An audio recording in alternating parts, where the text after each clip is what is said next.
사랑하는 성도 여러분, 대림절 둘째 주일을 맞이해서 왜 예수님께서 베들레헴에서 탄생하셨는가? 이 깊은 질문으로 함께 말씀을 나누고자 합니다. 미가서는 하나님의 공의와 사랑이 선명하게 나타나는 책입니다.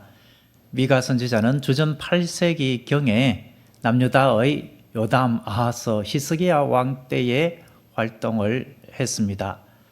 당시 북이스라엘은 주전 722년에 아수르에 의해서 망했습니다. 남유다도 아수르의 위협을 받고 있던 때였었습니다. 그런데 그런 위기의 때면은 하나님 앞에 더욱 간절히 나아가면서 하나님의 뜻을 구하며 주님의 말씀 따라 살아가야 할 터인데, 남유다의 거민들, 왕부터 종교 지도자들, 관리부터 하나님의 마음에 말씀에서 벗어난 삶을 살았습니다. 종교 지도자들과 관리들은 부패하고 타락했습니다. 백성들은 우상 숭배에 빠졌습니다. 하나님께서 가증하게 여기는 인신제사, 자녀를 불태워서 제사 지내는 그러한 악행을 행했습니다. 그리고 바알을 섬기면서 하나님의 성전에까지 우상을 들여 놓았습니다. 이러한 남유다 거민들을 향하여서 하나님께서 말씀하십니다. 공의로 내가 너희들을 징벌할 것이다. 바벨론에 의하여서 너희들은 망하게 될 것이다. 그것이 우리가 오늘 읽은 미가 5장 2절 앞 5장 1절의 말씀입니다. 5장 1절에서는 이렇게 기록하고 있습니다. 딸 군대여, 너는 때를 모을지어다. 그들이 우리를 애워쌌으나 막대기로 이스라엘 재판자의 뺨을 치리로다 라고 했습니다. 그들이 우리를 애워쌌으나 라고 했는데 이 말씀대로 그대로 응했습니다. 주전 587년에 바벨론이 예루살렘을 포위했습니다. 그 1년 이상을 포위하다가 결국 이제 예루살렘은 바벨론에 의해서 함락당했습니다. 재판자의 뺨이라고 했는데 여기서 재판자는 남유다의 마지막 왕 시드기야 왕을 가리킵니다. 뺨을 친다라는 것은 상당히 모욕을 주는 행동이죠. 이러한 수치 모욕을 시드기야 왕이 당했습니다. 두 눈이 뽑힌 채로 바벨론의 백성들과 함께 끌려가는 모욕을 당했죠. 이것이 하나님의 공의였습니다. 그런데 하나님은 공의로만 끝나지 아니하셨습니다. 그 공의 위에 큰 사랑을 보여주셨습니다.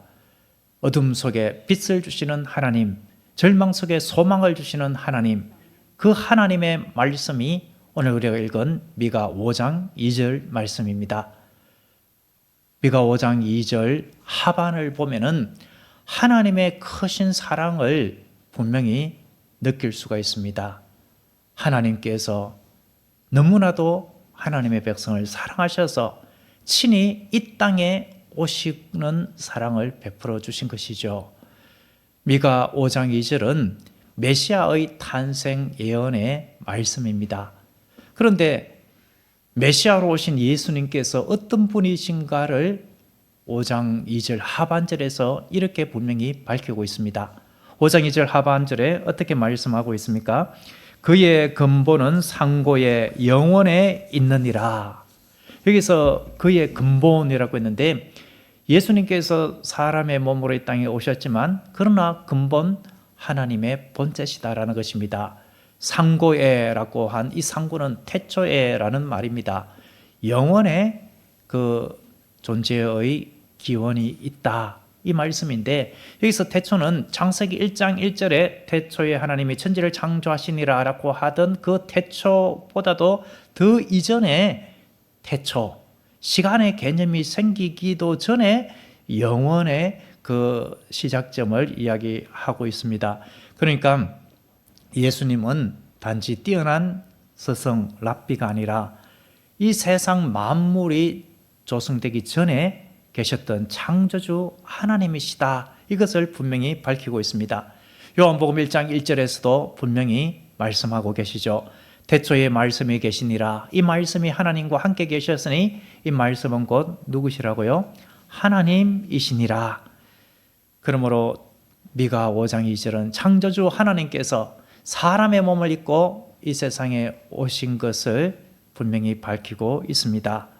성도 여러분, 우리나라의 대기업 제1위 되는 기업의 그 회장이 평사원으로 생활하는 이런 일은 거의 없습니다. 그렇게 할 이유도 없고, 그렇게 자신의 모든 권리를 다 내려놓고 자신의 모든 것들을 사회에 다 환원하면서 그냥 평사원으로 살아가는 이는 아무도 없을 것입니다.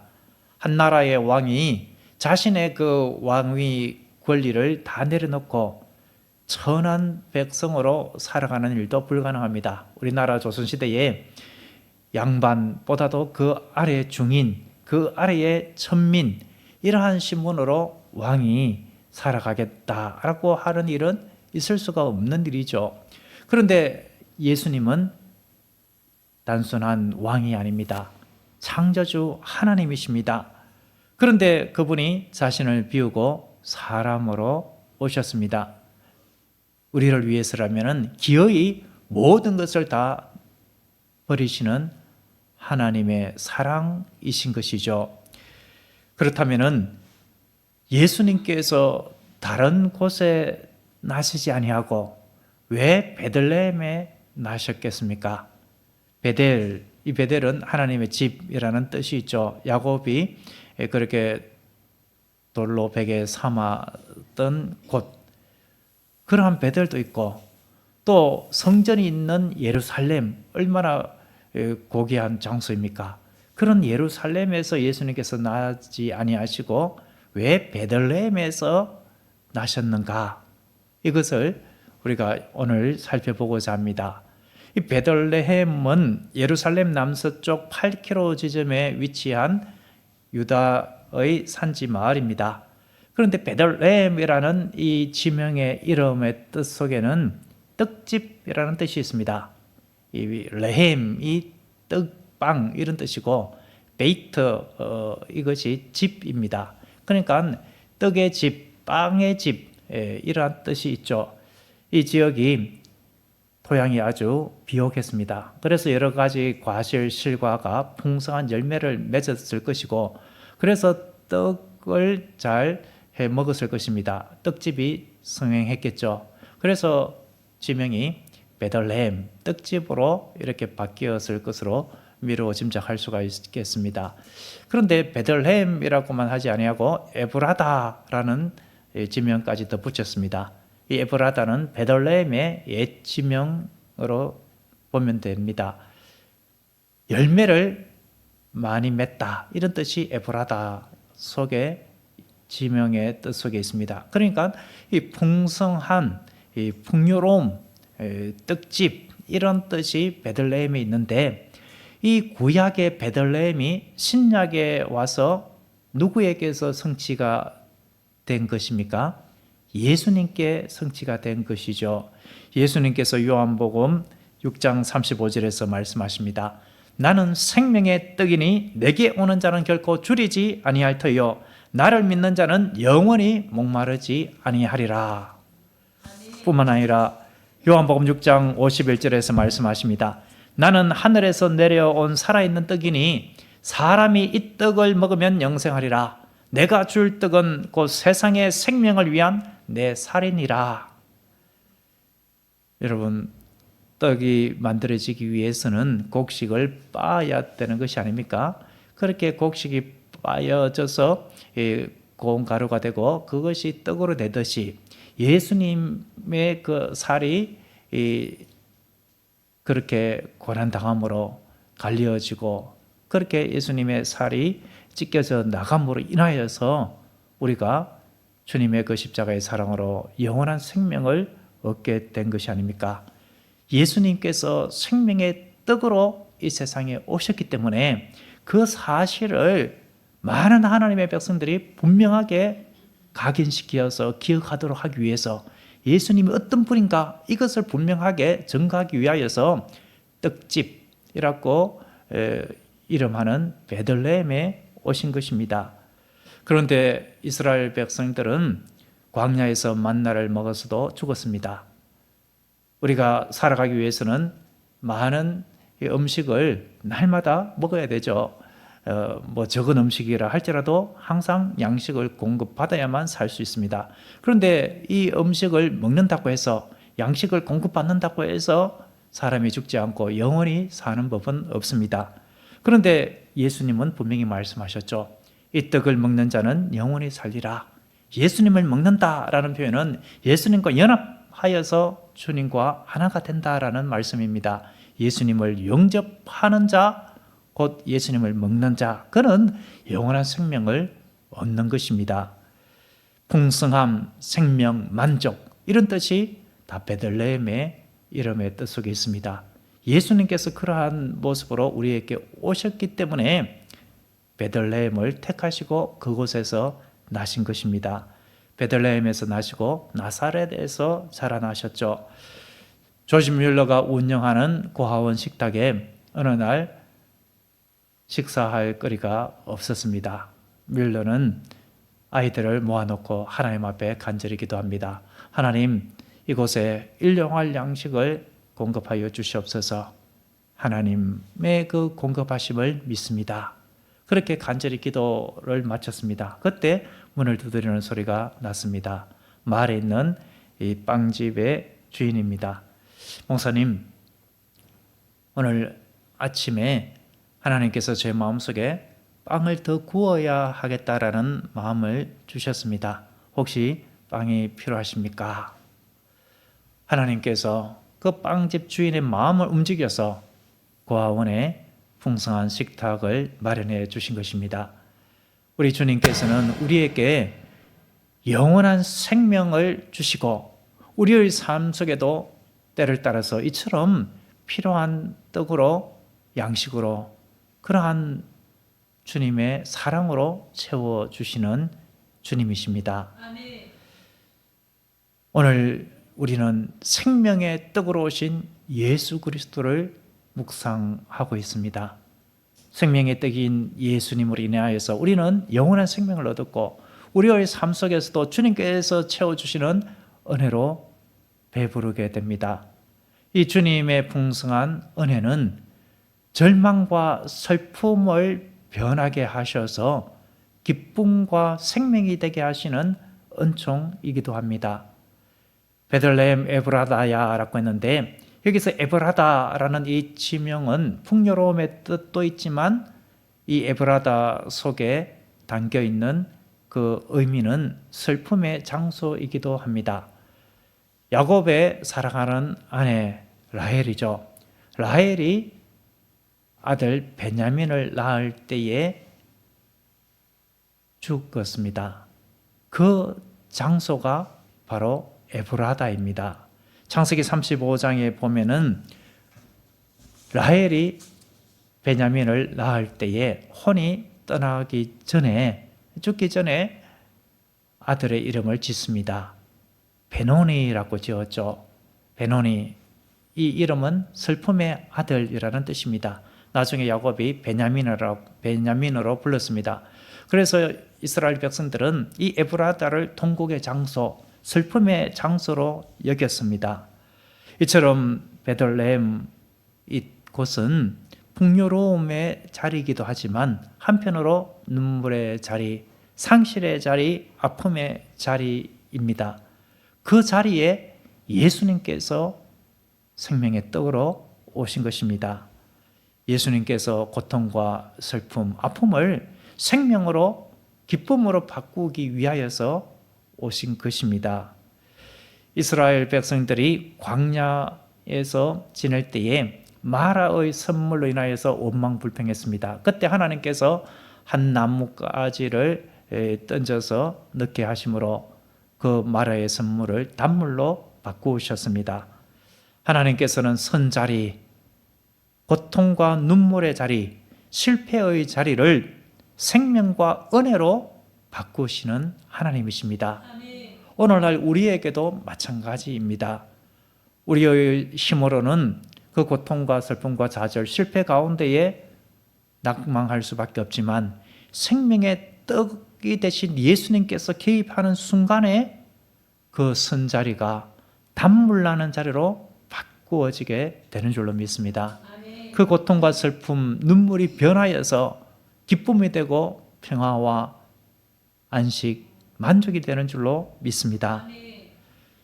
오늘 본문을 통하여서 생명의 떡으로 오신 예수님께서 우리와 함께 할 때에 우리는 주님의 모습을 닮아가게 되고 낮아진 우리의 심령 속에 주님께서 역사하심으로 우리를 높여주시는 은혜가 있음을 분명히 말씀하고 있습니다. 오늘 본문에 보면은 베들레헴 에브라다야 너는 유다 족속 중에 작을지라도 라고 했습니다. 베들레헴은 아주 작은 마을입니다. 여호수아가 가나안 땅을 이제 분배할 때에 그 분배한 여러 지명 중에 베들레헴은 거론되지 않을 정도로 아주 작았습니다. 이 작고 초라한 마을에 예수님께서 나신 것은 예수님은 겸손의 왕으로 오신 분임을 보여주시기 위해서입니다. 하나님은 교만한 자는 물리치십니다. 하지만 겸손한 자는 높여주십니다. 성경에 다윗의 고향이 베들레헴입니다. 다윗의 정조모가 누구입니까? 룻이죠. 보아스와 결혼을 했습니다. 그곳이 베들레헴이기도 합니다. 베들레헴, 떡집, 그 떡집에서 하나님의 은혜 가운데에 살 수 있는 은총을 그 땅 거민들이 입었지만 죄로 인하여서 그 땅에 흉년이 들었죠. 그때 엘리멜렉이라는 하나님의 사람이 하나님께서 약속해 주신 그 땅을 떡집 생명의 양식이 있는 그곳을 떠나서 모압으로 갔습니다. 결국 엘리멜렉도 그의 두 아들도 죽었죠. 그러다가 이제 나오미가 베들레헴에 하나님께서 양식을 공급하셨다 소리를 듣고 베들레헴으로 돌아오게 되었고 그곳에서 이제 룻은 보아스와 건족 간의 그 결혼 기업 물을 자의 이 일을 이 보아스가 감당함으로 룻과 결혼을 하게 되고 그 사이에서 이제 다윗이 이제 정손으로 태어나게 된 것이죠. 다윗의 계보를 따라서 예수님께서 이 세상에 오셨습니다. 다윗의 그 고장 베들레헴 그곳에 예수님께서 오셨죠. 다윗은 참으로 겸손한 자였었습니다. 늘 하나님을 높이는 자였죠. 하나님을 높이고 하나님을 인정하는 다윗을 하나님은 귀하게 보셨습니다. 그래서 사무엘이 기름 붓기 위하여서 이새의 집에 왔을 때에 이새는 막내 아들 다윗은 그 자리에 초대하지도 않았습니다. 형제 중에서도 미천하게 여김을 받았던 다윗이었기 때문에 그렇습니다.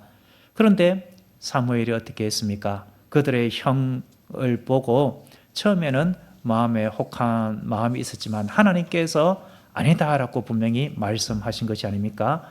나 여호와는 그 중심을 본다라고 말씀하시고 하나님은 다윗을 택하였었습니다.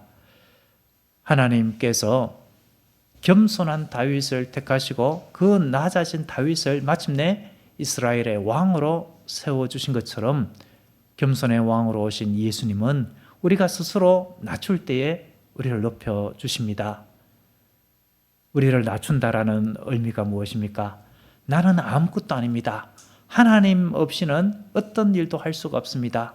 하나님의 도움의 손길을 간절히 기다립니다. 라고 하면서 주님만 의지하는 모습입니다. 이러한 낮아진 마음에 하나님은 큰 일을 행하여 주십니다.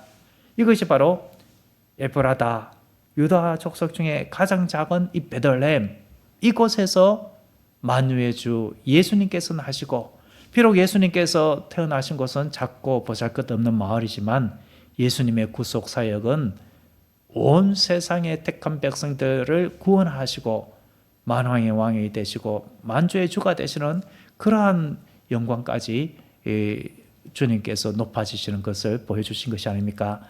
작고 낮은 곳에 임하셔서 존귀하게 해주시는 하나님의 은혜, 그 은혜가 바로 베들레헴에 있습니다. 그러므로 우리가 오늘 본문 말씀을 통하여서 붙들어야 할 적용은 무엇이겠습니까? 먼저 우리는 생명의 떡으로 오신 예수님, 그리고 말씀이 육신이 되어 이 세상에 오셨다라고 하였으니 주님의 말씀을 더욱 가까이 하고 붙들어야 할 줄로 믿습니다. 이 세상은 우리를 결코 채워줄 수 없습니다. 주님만이 우리를 채워주십니다. 우리의 마음에 예수 그리스도 없이는 결코 만족함이 없습니다. 이 세상이 아무리 공고한 일이 많고 슬픔이 있고 고통이 있을지라도 주님의 말씀으로 우리 내면을 채우면은 그 말씀이 우리에게 삶에 활력을 주고 힘을 줍니다. 이제 연말입니다. 얼마 되지 않으면은 이제 2026년 새해가 밝아오게 될 것입니다. 다시금 우리가 결단했으면 합니다. 2025년 얼마 남지 않은 이 기간을 주님을 더욱 가까이 하며 내가 지내리라. 주님의 말씀을 더욱 가까이 하며 지내리라. 2026년을 주님과 함께, 주님의 말씀과 함께 시작하리라. 이러한 결심을 하고 주님의 도움을 구할 수 있기를 바랍니다. 오늘 우리에게 주신 적용의 말씀 두 번째는 베들레헴의 겸손한 왕이 되신 예수님을 닮는 것입니다. 예수님께서 마가복음 10장 45절에 인자가 온 것은 승김을 받으려 함이 아니라 도리어 섬기려 하고 라고 했습니다.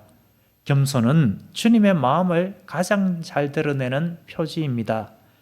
작고 낮은 곳에 오신 예수님처럼 그리하여서 진정한 승김으로 십자가 지기까지 하신 주님, 그 주님을 본받아 우리도 낮은 마음, 낮아진 삶의 자세로 다른 일을 섬겨야 하겠습니다. 우리는 나를 다 높이고 싶어 합니다. 내가 다른 사람들에게 더 인정받고 싶어 합니다. 내가 한 어떤 일이 어떤 다른 사람들에게 인정받지 못하면 속상해합니다. 그런 마음이 교회 안에도 있을 수가 있습니다. 내가 이렇게 개척교회 와서 열심히 애를 쓰고 봉사했는데 나를 알아주지 않는구나. 이러면은 인간인지라 서운한 마음이 들 수가 있습니다. 저도 마찬가지이겠죠. 내가 이렇게 주님의 몸된 교회에서 애쓰고 힘을 쓰는데 이것을 몰라주는구나. 내가 저들을 위하여서 이렇게 내가 애를 쓰고 수고하는데 몰라주는구나. 이런 마음이 들면은 마음에 실족하는 속상함이 올 수도 있습니다. 그런데 그렇게 해서는 안 된다라는 것이죠. 예수님은 무엇을 바라기 위해서 오신 것이 아니라 주시기 위하여 오셨습니다. 주고 또 주기 위하여서 오셨습니다. 내가 온 것은 양으로 생명을 얻게 하고 더 풍성히 얻게 하려 함이다 라고 말씀하셨습니다. 영원한 생명을 주시고 그 삶을 풍성하게 채워주시기 위하여서 우리 주님은 낮아지시고 낮아지는 모습으로 섬겨주신 것입니다. 그 모습처럼 나보다 우리는 남을 더 낮게 여기는 마음, 귀하게 여기는 마음을 가져야 하겠습니다. 나를 높이기보다 상대방을 높여주고 존중해주고 인정해주고 공감해주고 위로해주는 모습이 우리의 모습이었으면 합니다. 그런 모습이 주님을 닮은 모습이요, 낮아진 모습입니다. 그렇게 낮아지면서 섬기며 주님과 주님의 말씀을 가까이 할 때에 주님과 우리의 관계는 더욱 깊어지고 친밀해질 것입니다.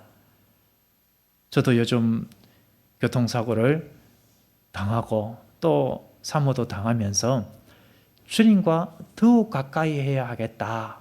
내가 더욱 주님만을 바라보며 나아가야 하겠다. 이러한 적용을 하게 됩니다. 혹여라도 내가 주님 앞에 이 이스라엘 백성들처럼 남유다 거민처럼 하나님께서 원치 아니해야 하는 그러한 삶의 자리, 그러한 모습으로 살아가는 것은 없을까? 그것으로 인하여서 하나님께서 사랑의 채찍으로 이러한 사고를 허락하신 것은 아닐까? 이런 생각도 하게 됩니다. 어떤 이유에서든지 간에 분명한 것은 하나님은 사랑의 하나님이시다라는 사실입니다. 마침내 어떠한 상황에서든지 좋은 것으로 바꾸시는 하나님이시다라는 사실이죠. 그런 것들을 생각할 때에 더욱 주님을 가까이 하고 낮아진 마음으로 주님과 주님의 말씀을 가까이 해야 하겠다, 이렇게 가고 결심하게 됩니다.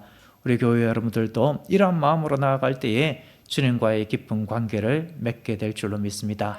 그리할 때에 우리의 삶에 때로는 고통과 슬픔과 눈물, 아픔이 있을지라도 우리 주님은 반드시 생명과 은혜로 변하게 해 주실 것입니다. 예수 그리스도의 생명의 뜻으로 인하여 우리는 참된 만족과 기쁨을 누리게 될 줄로 믿습니다. 기도하겠습니다. 사랑이 많으신 하나님 아버지, 생명의 떡으로 베들레헴에 오신 예수님의 겸손을 바라봅니다. 우리의 고통과 슬픔을 생명으로 바꾸시는 주님을 신뢰합니다. 말씀을 가까이 함으로 참된 만족을 누리게 하시고 겸손히 섬기는 삶을 살게 하옵소서. 그리하여 주님과의 깊은 만남을 통하여 세상이 줄 수 없는 기쁨을 누리게 하시고 주님과 함께하는 복된 삶 되게 하옵소서. 예수님의 이름으로 기도드립니다. 아멘.